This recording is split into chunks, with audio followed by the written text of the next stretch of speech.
నమస్తే, welcome to our channel. YCP అధినేత Pulivendula MLA YS Jaganmohan Reddy గారు నేను కోర్టుకు హాజరు కాను, నన్ను వ్యక్తిగత విచారణకు మినహాయించాలి, కావాలంటే వీడియో కాన్ఫరెన్స్లో మాట్లాడతానని చెప్పినటువంటి జగన్మోహన్ రెడ్డి గారు సడన్గా ఆ మెమోని ఉపసంహరించుకుని నవంబర్ 21న విచారణకు హాజరవుతానని ఏ విధంగా చూడాలి?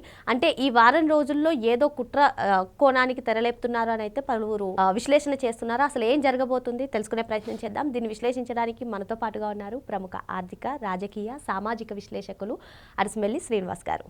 నమస్తే సార్. నమస్కారం. కూటమి ప్రభుత్వం ఓ పక్క నవంబర్ 14, 15 తేదీల్లో అత్యంత ప్రతిష్టాత్మకంగా సిఐఏ సదస్సు నిర్వహిస్తుంది సార్. మరి జగన్మోహన్ రెడ్డి గారు నేను నవంబర్ 14న కాదు నవంబర్ 21న, అంటే నాకు ఒక వారం రోజులు గడువు కావాలని చెప్పి ఆయన చెప్పడమే కాకుండా వ్యక్తిగతంగా విచారణకు హాజరవుతారంటున్నారు. అంటే ఒక భారీ కుట్రకు తెరలేపుతున్నారు జగన్మోహన్ రెడ్డి గారు అనేది పలువురు అనుమానం వ్యక్తం చేస్తున్నారు. ఏం జరగబోతుందంటారు? అంటే ఈ సిఐఏ సదస్సు మీద ప్రభావితం జరిగే విధంగానే కుట్రకు తెరలేపుతున్నారా? అసలు రాష్ట్రంలో ఏం జరగనుందంటారు? ఇప్పుడు జనాల్లో అనుమానాలు రావడంలో ఆశ్చర్యం ఏం లేదండి. ఎందుకంటే వాళ్ళంతా బతుకంతా కుట్రే కాబట్టి ఇటువంటి వాళ్ళు రేపొద్దున రాష్ట్రానికి మేలు జరగబోయేది ఒక మంచి కార్యక్రమం జరుగుతుందంటే అసురగణానికి ఒక రకమైన మెల్లగా తలపోటు వస్తుంది అన్నమాట. వాళ్ళు తట్టుకోలేరు. ప్రభుత్వం చాలా అప్రమత్తంగా ఉండాలి. విజిలెన్స్, సిఐడి, ఇంటెలిజెన్స్ వాళ్ళంతా కూడా చాలా డ్యాగ కళ్ళు వేసి చూడాలి వీళ్ళ కదలికలన్నీ కూడా. అంతేకాకుండా ఇక్కడ కీళ్ళ నొప్పులు ఉన్నాయి, మలబద్ధకం ఉంది, మూలశంక ఉంది, నేను రాలేనండి అంటానికి అతనేమి పెళ్ళికి పిలవలేదు. ఇప్పుడు సపోజ్ ఏదైనా పెళ్ళికి ఏదైనా ఫంక్షన్కి పిలిచారనుకో, అబ్బాయి నేను రాలేనయ్యా, కొంచెం కాళ్ళ నొప్పులు ఉన్నాయి, ఇక్కడి నుంచి వాట్సాప్లో పెడతాను, ఇక్కడి నుంచి లేకపోతే వీడియోలో చెప్తాను ఆశీర్వాదం అన్నట్టుగా అతను పెళ్ళికేం పిలవలేదు కదా. అతను దోచుకు తిన్న డబ్బుకి దాదాపు 12.5 ఏళ్ల నుంచి అతను బెయిల్ మీద తిరుగుతున్నాడు. దానికి సంబంధించి ఇంటా బయట దేశంలో చాలామంది, రాష్ట్ర ప్రజానీకం చాలామంది, అందులో అతని వ్యతిరేకులు చీయని కాంట్రించి ఉమ్మేస్తున్నారు. ఎవరిని? వ్యవస్థలను. ఇతనేమంటలేదు, సిబిఐని కానీ ఈడీని కానీ. ఇంకో రకంగా చెప్పడం న్యాయ వ్యవస్థ మీద కూడా అందరికీ బాధగా ఉంది, అనుమానంగా ఉంది. వాళ్ళ మీద గౌరవం కూడా తగ్గిపోతుంది. ఎందుకు ఇటువంటి వాడిని మీరు ఎలా వదిలేసి చూస్తున్నారు? మీకు బాధ్యత లేదా అని అడుగుతున్నారు. గట్టి అడుగుతానికేమో కంటెంప్ట్ ఆఫ్ కోర్టుని బెదిరిస్తున్నారు కాబట్టి, కానీ లేదంటే మామూలుగా ఉండపోను వాళ్ళకి. అటువంటి కండిషన్లు, నిబంధనలు, కఠిన చట్టాలు, లేకపోతే మళ్ళీ ఆ కఠిన చట్టాలు వైసీపీ వాళ్ళని ఏమనో, వాళ్ళు పచ్చిపూతులు తిట్టిన ఏమనరు, వాళ్ళని ఏమనలేరు. అనరని కాదు, బాధ ఉంటుంది. ఇక్కడ ఏం జరుగుతుందంటే ఏదైనా 14వ తారీఖు రమ్మని చెప్పారు, 14 కాదు 21 వస్తానంటున్నాడు. 14ని రాలేకపోవటానికి చెప్పిన కారణాలు 21ని అప్లై అవ్వా. నువ్వు 14ని నేను రాలేను, కావాలంటే మీకు వీడియో ఒక ఆప్షన్ ఇచ్చాడు, వాళ్ళకి ఒక వరం ఇచ్చాడు, కావాలంటే వీడియోలో చేసుకోండి అని.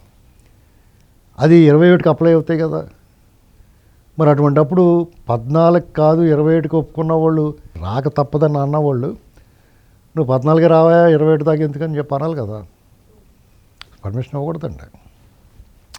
నాకు పూర్తి అభ్యంతరకరం. అసలు 21న వెళ్ళడానికి 14న వెళ్ళకపోవడానికి కారణం ఏంటంటారు? అంటే ఏమీ లేదు, అతను ఏదో రకంగా ఇలాగే జరుపుదామని చూస్తున్నాడు. 14నైనా సరే అతనికి సమయం సరిపోలేదేమో. ఇప్పుడు ఒకవేళ ఆర్డరు మనకు అవకాశం ఇస్తారని అనుకుని ఉండొచ్చు గత అనుభవాల దృష్ట్యా. అతను ఏమడితే కాదన్నారు కాబట్టి ఇది కూడా అలాగే ఊ కొడతారేమో అనుకున్నాడు. కుదరలేదు. సిబిఐ నుంచి అనూహ్యంగా వీళ్ళకి డినై చేశారు. వాళ్ళు కూడా అప్పీల్కి వెళ్ళారు, వాళ్ళు కూడా పిటిషన్ వేశారు కుదరదని. అతను ఏం చేస్తాడంటే, నాకు భద్రతా దృష్ట్యా ఇబ్బంది ఉంది, ఖర్చు ఎక్కువైపోద్ది, అది ఇది అని చెప్పాడు కదా. ఇది జరిగేది హైదరాబాద్లో, ఇది విచారణకు హాజరవ్వాల్సింది హైదరాబాదు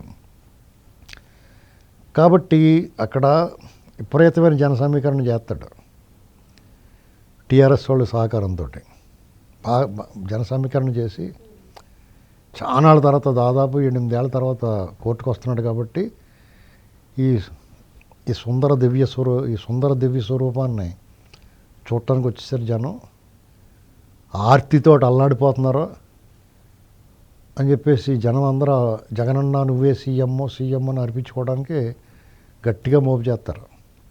ఎందుకంటే అతను జైల్లోంచి బయటకు వచ్చినప్పుడు అప్పుడు ఉమ్మడి రాష్ట్రమే కదా, అన్ని జిల్లాల నుంచి రాష్ట్రం నలుమూల నుంచి అప్పుడు ఉమ్మడి ఆంధ్రప్రదేశ్ మొత్తం నుంచి జనాలు మోపు చేశారు.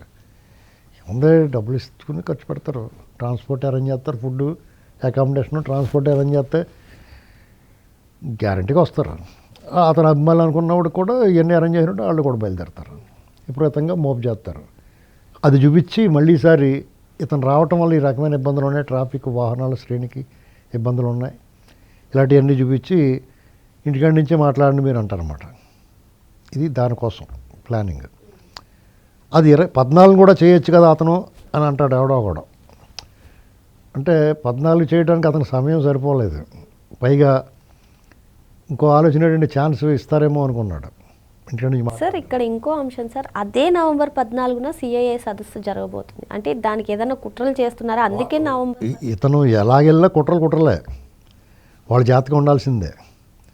దీనికి కౌంటర్ ఏం చేయాలంటే ప్రభుత్వం, ఆంధ్రప్రదేశ్ ప్రభుత్వం ఈ మద్యం ముడుపుల కేసు కానీ, కల్తీ మద్యం కేసు కానీ, బాబాయ్ మర్డర్ కేసులో ఇంకా అతని దాకా రాలేదనుకోండి, మిగతా వాటిల్లో ఇతని మీద అభియోగాలు ఉన్న దాంట్లో అతన్ని తీసుకెళ్ళి జైల్లో పెట్టాలి, అరెస్ట్ చేయాలి. అప్పుడు ఏమవుద్దంటే అతను అరెస్ట్ చేసిన వెంటనే ఆటోమేటిక్గా బెయిల్ రద్దయిపోద్ది. అక్కడి నుంచి అతను అనుకున్నట్టుగా అతని కోరిక తీరద్ది, వీడియోలో మాట్లాడచ్చు కావాలంటే, లేదా పీటీ వారెంట్ వేసి తీసుకెళ్ళి హాజరుపరుస్తారు. అది చేయాలి. ఇతను ఎలాంటి ఎత్తేస్తే దాన్ని ఎత్తుకు పై ఎత్తు అంటారు. ఆ పని ప్రభుత్వం చేయాలి. ఏం చేస్తుందో చూద్దాం. ఏమండి, ప్రభుత్వం చేయాలి ఆ పని. సార్ ఇక్కడ ఇంకోటి సార్, జగన్మోహన్ రెడ్డి గారు మీరు చెప్పినట్టుగా మెమో దాఖలు చేసినప్పుడు నాకు రాష్ట్ర ప్రభుత్వం భద్రతా బలగాల్ని ఏర్పరచాలి, ఇదంతా కూడా రాష్ట్ర ప్రభుత్వానికి ఇబ్బంది అని చెప్పి ఆయన పిటిషన్ వేశారు సార్. ఇప్పుడు ఉపసంహరించుకున్నప్పటికీ అంటే మీరు చెప్పిన విధంగా హైదరాబాద్లో కోర్టు ఉంటే అది తెలంగాణ రాష్ట్ర ప్రభుత్వానికి సంబంధించిన అంశం. అంటే తెలంగాణ గురించి ఫోకస్ పెట్టినటువంటి జగన్మోహన్ రెడ్డి గారు ఆంధ్రప్రదేశ్ గురించి ఎందుకు పెట్టలేదు? మరి పర్యటనలకి పరామర్శలకి ఆయనకి ఎందుకు భద్రతను అడిగారు? కూటమి ప్రభుత్వం వచ్చినప్పటి నుంచి కూడా భద్రతా విషయంలో వైఫల్యం చెందుతుందని ఎందుకు చెప్పారు? మరి ఎందుకు ఆలోచించారు? అవును, అది పాయింటే. ఎలాగంటే ఆంధ్రప్రదేశ్లో ఒక రౌడీ షీటర్లో, చైన్ స్నాచర్స్, గోండాలో వాళ్ళ పరామర్శకి బయలుదేరి వస్తాడు. ఆంధ్రప్రదేశ్కి ఇబ్బంది కదా ఇతని పర్యటనలో, జైల్లోకి వెళ్తాడు, పరామర్శ చేస్తాడు. లేకపోతే మోకాళ్ళపైకి ఫ్యాంట్ మడతెట్టుకుని దొంగలు పడ్డ 6 నెలలకే తుఫాను బాధితుల దగ్గరికి వెళ్తాడు. ఎన్నాటికి సమయం చిక్కినప్పుడు, తిరిగి దొరికినప్పుడు కోర్టుకు వెళ్ళటానికి నీకేంటి రోగం, ఇది అడగాలి కదా వాళ్ళు. అక్కడ రానా ఇబ్బంది, అభ్యంతరం నీకు ఇక్కడ ఎందుకు వచ్చింది, ఇవన్నీ ప్రశ్నించాలి, గట్టిగా అడగాలి అతన్ని. ఎందుకంటే లేదంటే ఆడింది ఆట పాడింది పాట. ఇప్పుడు దీనివల్ల ఏమవుద్దంటే రాష్ట్రంలో చాలామందికి అసహనం వస్తుంది, వ్యవస్థల పట్ల చిన్న చూపు కలుగుతుంది. అంటే అధికారం, డబ్బు, పరపతి ఉంటే ఏదైనా చేయొచ్చు అనుకుంటున్నారు. అధికారం లేకపోయినా పరపతి, డబ్బు ఉంటే ఏదైనా చేయొచ్చు అనేటువంటిది ప్రూవ్ అవుతుంది. గతంలో ఉంటే తన అధికారంలో ఉన్నాడో, పరపతి ఉంది, డబ్బు ఉంది, 3 వాడాడు. ఇప్పుడు పరపతి, అధికారం 2 ఉన్నాయి, ఓటు కోల్పోయాడు. అయినా సరే అతను అనుకున్నట్టు సాగుతుందంటే జనాలు మనం ఇతను ఇంత ఘోరంగా ఓడించి మనకు ప్రయోజనం ఏంటి, మనం ఏం సాధించాం, ఇంకా అతను బయట తిరుగుతున్నాడు కదా, అతను చాలా తప్పులు చేసాడని కదా మనం తీర్పిచ్చాం, మరి వ్యవస్థలు ఎందుకు అతని మీద తీర్పు ఇవ్వటానికి కానీ, దర్యాప్తు సంస్థలు ఎందుకు అతన్ని దోషిగా నిలబెట్టలేకపోతున్నాయి అనేటువంటి అసహనం ప్రజల్లో కలుగుతుంది. వాళ్ళకి అనుమానాలు కూడా వస్తున్నాయి వ్యవస్థల మీద, దర్యాప్తు సంస్థల మీద. ప్రజలకి వాటి మీద ప్రజల విశ్వాసం కోల్పోతే అవి వ్యవస్థలు కానీ, దర్యాప్తు సంస్థలు కానీ, ప్రజల్లో అనుమానాలు ఎక్కువైపోతే ఒక రకమైన సమతుల్యత దెబ్బతినేస్తుందండి. సమాజంలో అన్రెస్ట్ పెరిగిపోద్ది, అంటే ఒక బరిదిగింపు వచ్చేస్తుంది. అప్పుడు కంట్రోల్ చేయడం చాలా కష్టం. వాళ్ళ ప్రశ్నకు సమాజం చెప్పలేరు. ఇప్పుడు అడుగుతారు కదా, మొన్న పాత వీడియో ఒకటి తిరుగుతుంది, 2014 ఎన్నికలప్పుడు అనుకుంటా బహుశా చిరంజీవి గారు ఓటేయడానికి వెళ్తుంటే, ఆయన సెలబ్రిటీ కదా, సెంట్రల్ మినిస్టర్ చేసాడు కదా, అప్పటికి రాజ్యసభ సభ్యుడు. ఇంకా ఆయన కొంత ప్రివిలేజ్ ఉంటుంది. ఆయన క్యూలోంచి పక్క తీసుకెళ్ళి ఎవరో మీరు ఇలా వచ్చేసి రండి అన్నారు. మరి ఆయన ఒక్కడిని తీసుకెళ్తే వాళ్ళు మిసెస్ వాళ్ళ అబ్బాయిని వదిలేయకూడదు కదా, కోడలని వాళ్ళని కూడా తీసుకెళ్ళడానికి ప్రయత్నం చేశారు. చేస్తే ఒక క్యూలో ఉన్న ఒక అతను ఓటరు, మీరు అలాగే వెళ్తారు, క్యూలో నిలబడి ఓటేయాలి కదా, ఓట్లేయడానికి అందరూ ఒక సమానమే కదా అని గట్టిగా ప్రశ్నించాడు. చిరంజీవి గారు సారీ చెప్పి లైన్లో నిలబడ్డాడు. అంటే అలాగా అడుగుతారు వ్యవస్థలను కూడా, మీరు ఇదే వెసులుబాటు మిగతా నేరస్తులకి ముద్దాయిలకి అవకాశం ఇస్తారా? అలా ఇచ్చే అవకాశం ఉన్నప్పుడు వాళ్ళందరినీ జైల్లో పెట్టి తిండి దండగ ఎందుకు? వాళ్ళని కూడా ఇళ్ళకాడు ఉండే ఎప్పుడు వాయిదా ఉంటే అప్పుడు రమ్మనొచ్చు, లేదంటే ఆన్లైన్లో మాట్లాడొచ్చు కదా. ఇంతకీ వీళ్ళందరినీ జైల్లో పెట్టి పోషించడం, వాళ్ళని జైలు తీసుకువచ్చి పోలీసు వాళ్ళకి ఎందుకు ఆ శిక్ష పోలీసు వాళ్ళకి. కోర్టుకు హాజరయ్యి పోలీసులు ఉంటారు కదా, ఆ ఖైదీలు తీసుకురావటం తీసుకెళ్ళటం, అక్కడ ఎక్కడైనా దారిలో తప్పిపోతే ఇలా తగులుకుంటుంది బేరం. కొన్నాళ్ళకి సాన్నిధ్యం పెరుగుద్ది. అన్న వేడిలు తీసేయన్నా పలావ్ తిందామంటాడు, తీసేస్తే అన్న టాయిలెట్కి వెళ్ళాలన్నా అంటాడు, సర్లే వెళ్ళిరారా అంటారు, అక్కడి నుంచి పారిపోతే అలా పారిపోయారు కొంతమంది. ఇవన్నీ అనవసరం కదా. ఇప్పుడు కేసు నమోదైంది, దాని తర్వాత ఆన్లైన్లో విచారణకు హాజరవుతారు. కోర్టు రావటం, వాళ్ళు వచ్చేదాకా వెయిట్ చేయడం, అక్కడ ఏరిసిన పప్పు అవి కొనుక్కు తినటం, ఇవన్నీ వేస్ట్ కదా టైము. ఉన్నాయి కదండి. ఇప్పుడు ఇతనికైనా స్పెషల్ అండి, ఇతను మనందరికీ నల్లగా ఉన్న ఎంటుకలు అడిగి ఈ జెర్రీ ఎంటుకలు ఉన్నాయండి కాబట్టి మేము చెప్పాలి ఓపెన్గా.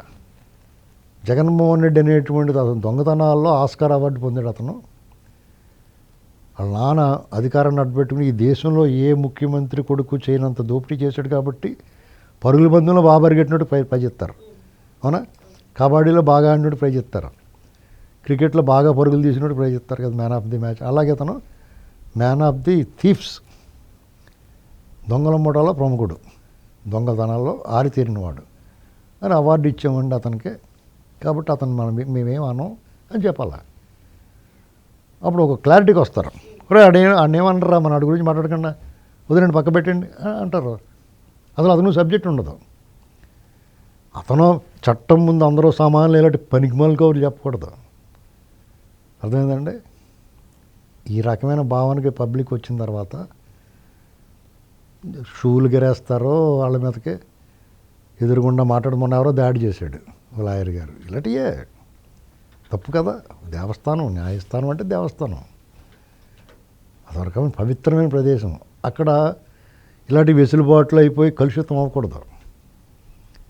ఇలాంటి దొంగలను వదిలేయటం గట్రా చేస్తుంటే ఇవన్నీ ఇటీవల కాలంలో చాలా దారుణాలు ప్రజలకు అంతా విచిత్రంగా అయోమయంగా ఉన్నాయి.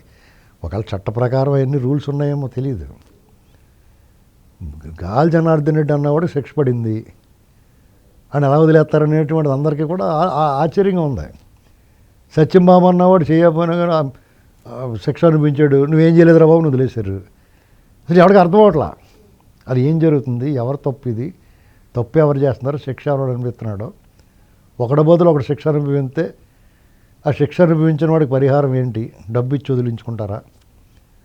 అప్పుడు తీర్పు ఇచ్చిన వాళ్ళని, ఆ దర్యాప్తు చేసిన వాళ్ళని వాళ్ళందరినీ కూడా ప్రాసిక్యూట్ చేయాలి కదా అనేటువంటి ధర్మ సంకటం, ధర్మ సందేహం అందరికీ వస్తుంది.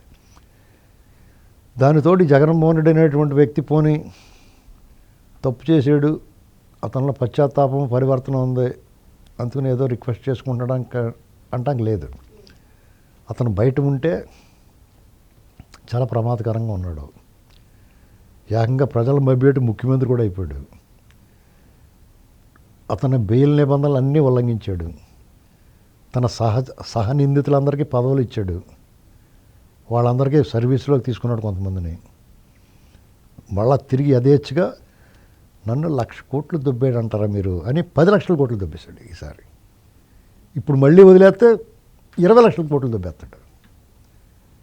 దీని తప్పు కారణం ఎవరో అతను అలా వదిలేసిన వాళ్ళే. ఒకసారి దొంగతనం చేసాడు అతను, నువ్వు మళ్ళీ చేయరా అని వదిలేస్తే తప్పు ఎవరిది? అంచేత ఎవడగాడు కంటెంప్ట్లో అలాంటివన్నీ అనకుండా జాగ్రత్తగా ధర్మం పనిచేయండి. ఎప్పుడన్నా ఒకసారి 2 సార్లు ఏదో ఒక వెసులుబడితే అది వేరే. పదే 10 ఏళ్ల తరబడి వీడిని వదిలేస్తే రోడ్డు మీద ఆ పాపం మీకు కూడా తగులుతుంది వదిలేసినోడికి. ఎందుకంటే ఆడు బయట ఉంటే ప్రజల మాన ప్రాణాలు హరించాడు, ఆరోగ్యాలు కొలగొట్టాడు కల్తీ మద్యం ద్వారా, రాజ్యాంగ చట్ట ఉల్లంఘన చేసి టోటల్ ఈక్విలిబ్రియం దెబ్బతీసాడు. ఆఖరి తిరుమల తిరుపతి దేవస్థానంలో కూడా ప్రసాదాలు కల్తీ చేయించేసాడు, ప్రతిష్ట దిగజార్చేసాడు. అంటే ఎక్కడా ఎవరిని వదిలిపెట్టలేదు. దాని పాపం అతను వదిలేసిన వాళ్ళదే. వదిలేయటం వల్ల ప్రజలు వదిలేశారు కదా అని ఎంచుకున్నారు. లేదు ఎప్పటికప్పుడు ఇతను కోర్టుకి వెళ్ళాల్సి వచ్చి రేపో మాపో జైల్లో పోతాడు అనుకున్నారు అనుకో, ప్రజలు ఓటేయరు. ఎందుకు వచ్చిన కూడా ఇటు జైల్లో పోతే మనకేం చేస్తాడని. వాళ్ళు అలా వదిలిపెట్టి ఉండబట్టే కదా ఓటేశారు. ఇది గుర్తుపెట్టుకోవాలంతా. చాలా అన్యాయం జరుగుతుంది. స్వాతంత్ర భారతదేశంలో మాలాటోళ్ళు దీన్ని ఊహించలేదు. మన సిస్టమ్ చాలా గట్టిది, స్ట్రాంగ్గా ఉంటుంది. సిస్టంలో ఉన్నవాళ్ళు, వ్యవస్థలో ఉన్నవాళ్ళు చాలా పద్ధతిగా ఉంటారు. అంతకుముందు ఎలాంటి వాళ్ళైనా కానీ ఆ పదవిలో కూర్చున్నప్పుడు వాళ్ళకి ఒక రకమైన హుందాతనం వస్తుంది, ధర్మ నిబద్ధత పెరుగుద్ది, న్యాయం కోసమే ఉంటారు అనుకున్నాం. కానీ తేడాగా ఉంది. మరి ఇలాంటి వాళ్ళందరూ కూడా న్యాయ వ్యవస్థలకే సవాల్ విసురుతున్నప్పుడు చట్టం అందరికీ సమానమే అనే దాన్ని న్యాయ వ్యవస్థలే నిరూపించుకోవాల్సినటువంటి పరిస్థితి ఏర్పడిందని చెప్పి సార్ చెప్తున్నారు. మరో అంశంతో మళ్ళీ కలుద్దాం. Thank you sir.